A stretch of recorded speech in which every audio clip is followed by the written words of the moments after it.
What's good, y'all? Anderson Emerald here, and we are talking about more transfers to Turkey. This time coming out of Nigeria, Favour Ofili, literally one of not only Nigeria's, not only Africa's, but also one of the best sprinters in the world when talking about the 100 and the 200. She is now seems confirmed to be transferring allegiance over to Turkey to represent them and leaving Nigeria. And for various different reasons, which we'll dive into, but this is really, really big. So let's first dive in. Shout out to Kaon Raynar. He's been really on point with reporting a lot of information about these transfers and this whole Turkey situation. But he reported on Twitter last night, he said Nigerian sprinter Favour Ofili has switched allegiance to Turkey as of May 31st, 2025. So seems like she's been working on this, or it seems like it's gone through as of, almost a month ago. According to impeccable TVJ News Center sources, the 22-year-old Ofili has advised the AIU Athletics, which we're going to come back to a little bit later, it's really important here, of her frustration with the Nigerian Athletics Federation. This is something that Favour Ofili has actually spoken about very frequently over the past couple years at this point. And we'll talk about, all the issues, but it's just a really big blow because we've just come off a few athletes from Jamaica transferring their allegiance and moving over to Turkey to represent them in the lead up to the LA 2028 Olympics. We saw it with Rajinja Campbell, the bronze medalist in the shot put from the Olympics last year for Jamaica. Roger Stona from Jamaica as well, right? Gold medalist in the discus throw last year. You have Wayne Pinnock, long jump silver medalist, and then also Jaden Hibbert, who was fourth in the triple jump last year at the Olympics. All four of those athletes for Jamaica have confirmed that they are no longer going to be representing Jamaica and are transferring their allegiance over to Turkey. And of course, just pulling up SportsMax, check out the video that I did on that previously. But they said some of these incentives, an upfront payment of at least $500,000 US dollars per athlete, but also promises of substantial money stipends and performance bonuses reaching into the hundreds of thousands for medals earned at global competitions. This is what Turkey was using to incentivize some of these Jamaican athletes to switch over to represent them, and also in tandem with their issues with the JAAA, with the Jamaican Athletics Federation Association, right? But Favour Ofili has some of the same issues, but also some different reasons as to why she's switching, and some very, very clear, tangible reasons that, again, she's been speaking out about and Nigerian athletes have been speaking out about. I'm going to talk about some of the, historical athletes from Nigeria who also have switched, who were very, very, very successful even prior to them switching. But Favour Ofili, who is she? We know her as, again, one of Nigeria's top athletes and one of Africa's top athletes in the sprints. At the Olympic Games last year, Favour Ofili made it into the final for the 200, finishing 6th place overall, 6th place in that Olympic Games final last year in Paris. That was an amazing performance, only behind Gabby Thomas, Julian Alfred, Brittany Brown, Dean Asher Smith, and Daryl Nita. 5 of some of the best athletes in history. Favour only finished behind them. And at those Olympics, in the semifinals, she ran a season's best of 22.05 seconds. That's going to be important to focus on because later on, I'm going to talk about kind of the form that she was in going into the Olympics and what she could have done in different areas, specifically in different events. So that just speaks to her being, an amazing talent on the world stage. But when we talk about her actual performances as well, her marks and her times, she has the national record and African record in the indoor 200. She has a national record in the outdoor 200, personal best of 21.96. 100, she's run a personal best of 10.93, which she's run on 2 occasions. Also, in the indoor 300, she's run the African best of 35.99. She's part of the Nigeria's 4x1 national record from 2022.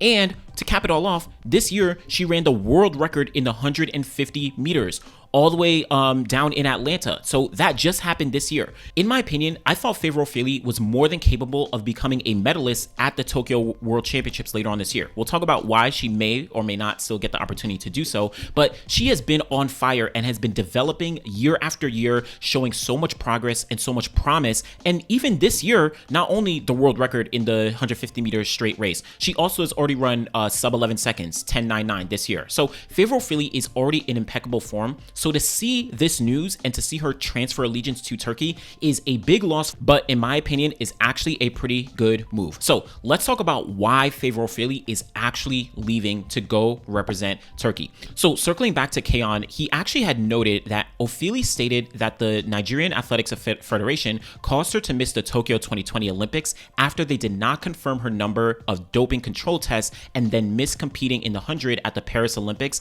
after they did not enter her for the event. She was 6th in the 200-meter final. As I said, she got 6th in that 200-meter final, but she also had issues at the 2020 Tokyo Olympics, and they didn't enter her in the 100 meters at the Paris Olympic Games. I'm going to break down both situations momentarily. He finishes off here. He says, it's further understood that Ofili impressed up on the AIU, Athletics Integrity Unit, which does, drug testing and all that, that her switch to Turkey was not for financial reasons. This is very important, right? It's further understood that Ofili impressed up on the AIU that her switch to Turkey was not for financial reasons. This is going to be important because that may potentially provide her an opportunity to compete sooner than later. We'll talk about that in a second, but let's circle back to the 2020 Olympics. At the 2020 Tokyo Olympic Games in 2021, which is when it was held, the Nigerian Federation unfortunately did not do proper testing for athletes in the lead up to the games, and unfortunately 10 of their athletes were ruled as ineligible despite them already being in Tokyo. They were not able to compete. So here in the BBC, they actually reported on this in 2020, and it says, quote, the Athletics Integrity Unit, AIU, ruled that the competitors will be unable to take part in Tokyo because of non-compliance with out-of-competition drug testing requirements in the run-up to the games. The AIU said Nigeria is the most affected country, not meeting the minimum testing requirements under Rule 15 for 10 athletes. 10 athletes. It's crazy. Nigeria was included in Category A at the start of 2020 following a continued period of weak domestic testing levels. In the lead up to the 2020 Olympic Games in Tokyo, Nigeria, the Athletics Federation of Nigeria, did not do proper testing for certain athletes, so they were ruled ineligible. Many of these athletes were already in Tokyo.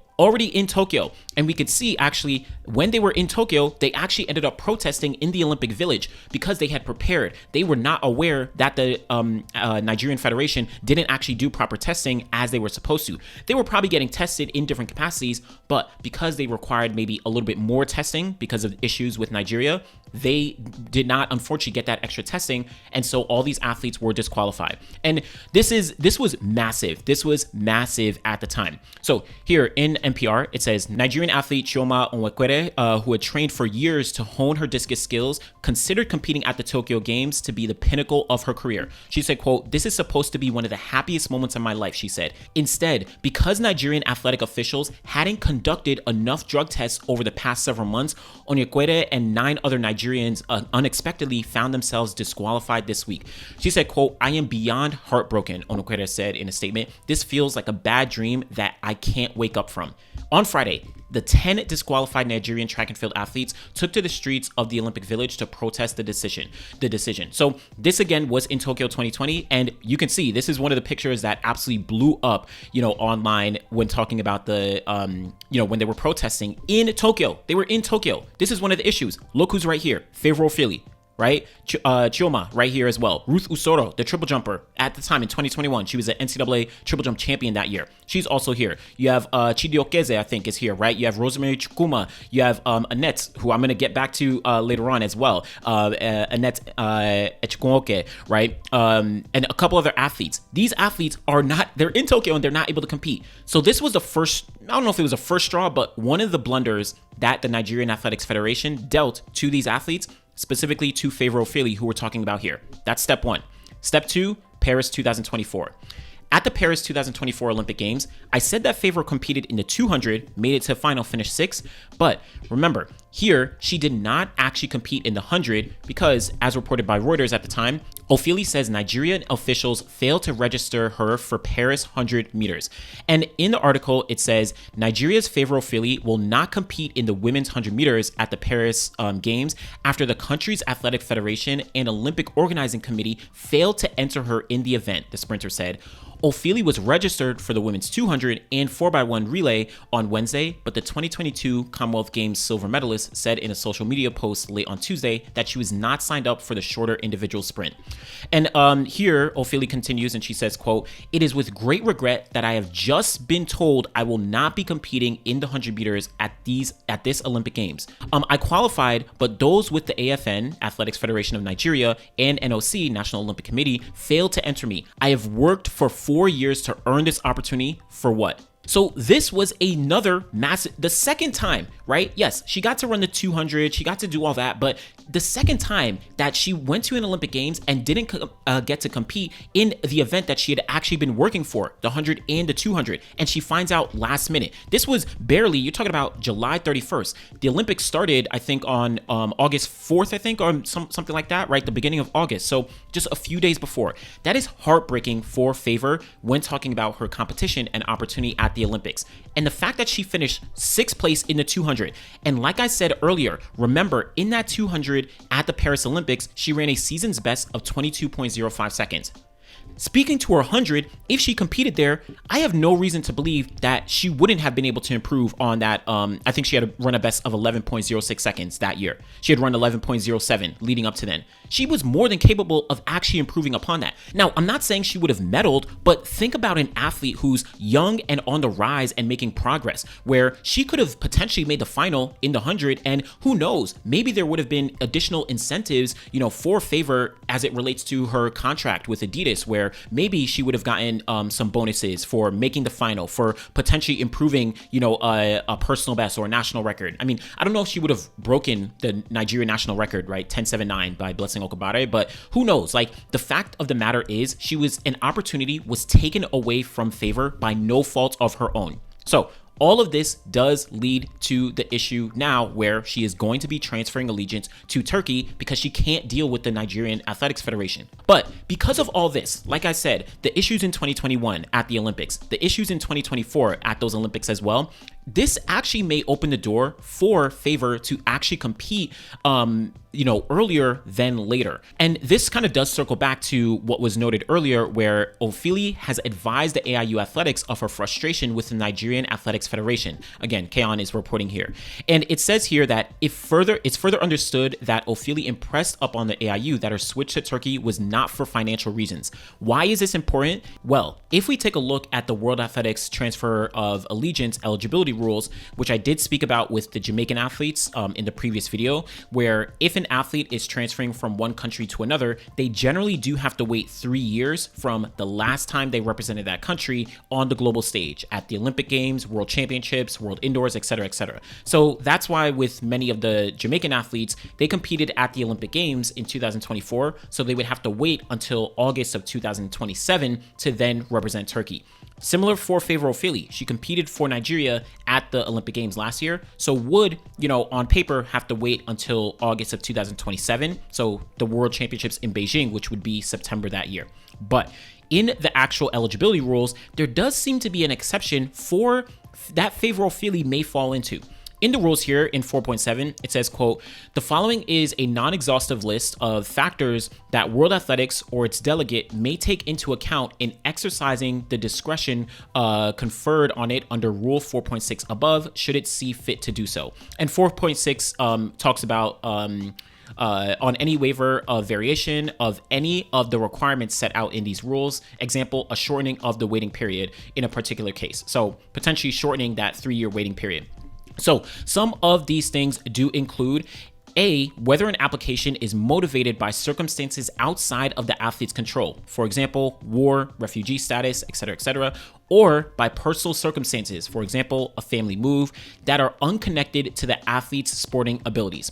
Now, there's a couple different reasons as well. It talks about, other different things that may occur, but I think this is one of the exceptions that Favour might fall under and may allow her to compete earlier, whether it's this year, maybe next year, just shorter than that 3-year waiting period. Because remember, she is not being limited by her sporting abilities, right? It's not connected to how talented she is. It's not connected to how fast she is. It's simply connected to the incompetence, in my opinion, of the Nigerian Athletics Federation. How they didn't allow her and 9 other athletes to compete at the Tokyo Olympic Games because of their inappropriate, not being able to test them appropriately. Because of them not entering her in the 100, despite her training and assuming that she was entered in the 100, only to find out days before the Olympic Games start last year. Those are some of the reasons why she's leaving. It's not connected necessarily to money. Now, money may be a different factor as well, but In Favor's case, she went explicitly to the AIU.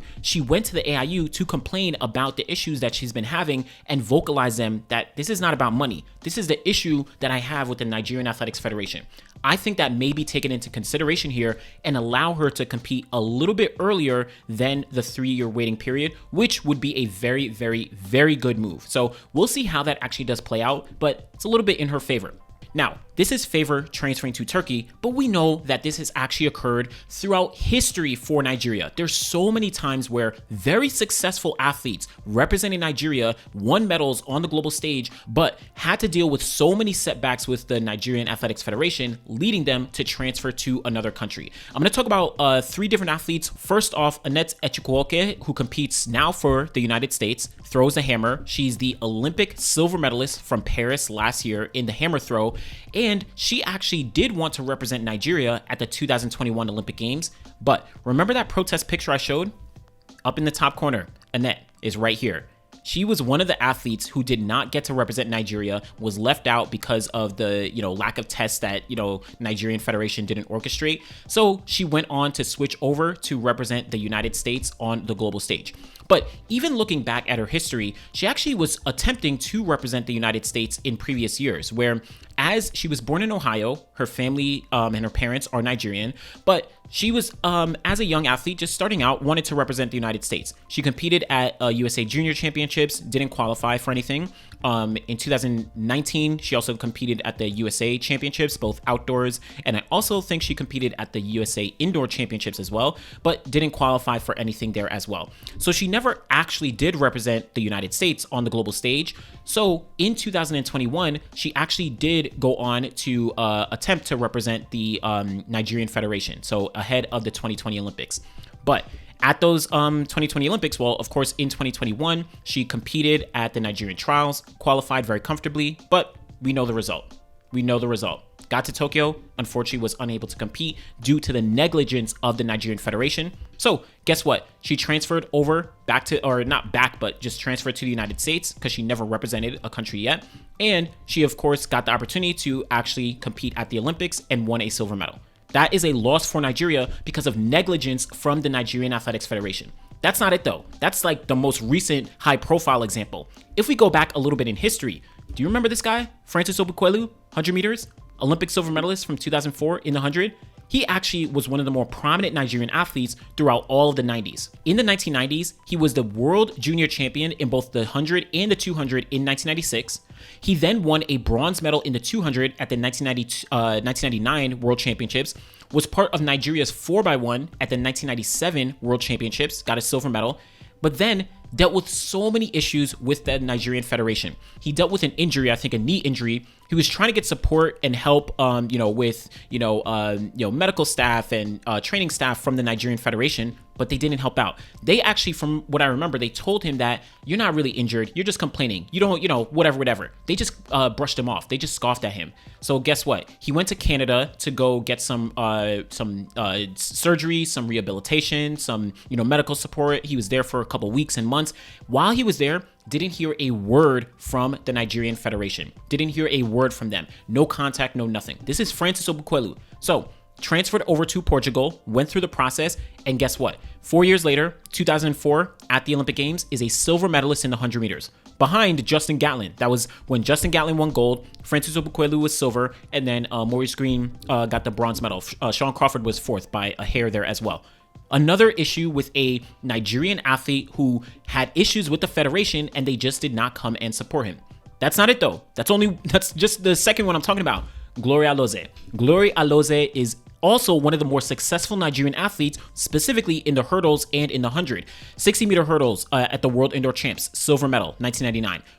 Silver medal at the 1999 World Championships outdoors in the 100-meter hurdles. Olympic silver medal in Sydney 2000 in the 100-meter hurdles. All for Nigeria.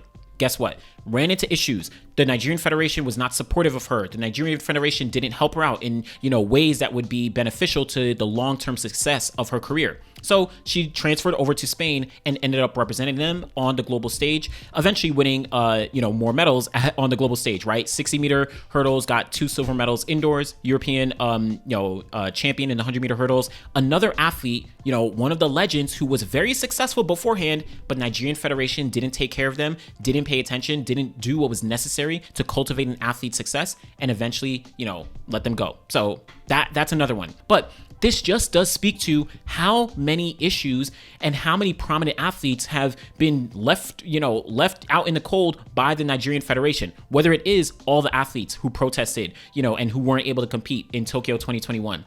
Whether it is Annette, who went on to win a silver medal at the Paris Olympic Games, Francis Obikewlu, silver medalist at the 2004 Olympics, Gloria Alozie, who went on to win multiple medals after she went to represent Spain, right? So all these things are just coming to a head, and we see it here with Favour Ofili now transferring over from Nigeria to Turkey. In my opinion, by no fault of her own. But let me just kind of finish this off by talking about what all this means with Favour switching over to Turkey and, some other aspects here. First off, just like the Jamaican athletes, I think, yes, this is a loss for Nigeria. That was a loss for Jamaica, but it's their federation's own fault. The Jamaican and the Nigerian federations, they should have done much better to make sure that these athletes were supported, were well-funded, were, had all those necessary resources to make sure that they were feel comfortable. No one is saying that Jamaica or Nigeria needs to pay out $500,000 to keep these athletes in their country. Obviously, they probably can't afford that, but they can at least pay a little bit or at least provide those supports so athletes aren't complaining. So Favour Ofili isn't missing at least 1 Olympic Games and then half of an Olympics in the 100, for whatever, ridiculous reasons. Those are things that they should be able to support. Think about it. This is an athlete's job. This is their livelihood. This is how they support themselves, how they support their family, how they support their team. They are, of course, going to make decisions that are in the best interest for themselves, right? For their family, their future, all of that. Those things are going to be at the forefront of an athlete's mind. So I don't blame an athlete for leaving a federation that consistently, leaves them in the cold to go to something else that's going to make sure they're set up for a better future. This is only one part of their lives. This is just their career. This is their jobs. Yes, they may love competing and we as fans may love watching them, but they have to make the decisions that are best for them. And also, this isn't their entire lives. These athletes are still going to be athletes of their country. Favour Ofili is still a Nigerian athlete. She's still a Nigerian person, right? A Nigerian human being, right? It doesn't make her any less Nigerian, or Virginia Campbell is not any less Jamaican or anything like that. They can still go home and still practice the same traditions that they do, where, Favour Ofili is going to be Nigerian. She's going to do things, like a Nigerian person would do. But of course, when she does go to the Olympics and the World Championships, she'll be representing Turkey on the global stage. Even on the circuit, she'll be representing Adidas or Wayne Pinnock or Jaden Hibbert. They'll be representing Puma. They'll represent their sponsor there. It's only at the Olympics and the World Championships that they'll put on the flag of Turkey in this case, or whatever country. But that doesn't make them any less of a Nigerian athlete like Favour or a Jamaican athlete like Jaden Hibbert, right? They are still Jamaican people. The athletics is only one part of their lives. So I think that's really important to be able to take into consideration when we're talking about these different athletes. But the last thing that I am thinking about is these athletes, in my opinion, I don't think they owe their federation anything. There were some comments that came up saying that, these countries, they help develop them as youths and develop them into juniors and senior athletes. So they owe them, their support. They shouldn't leave.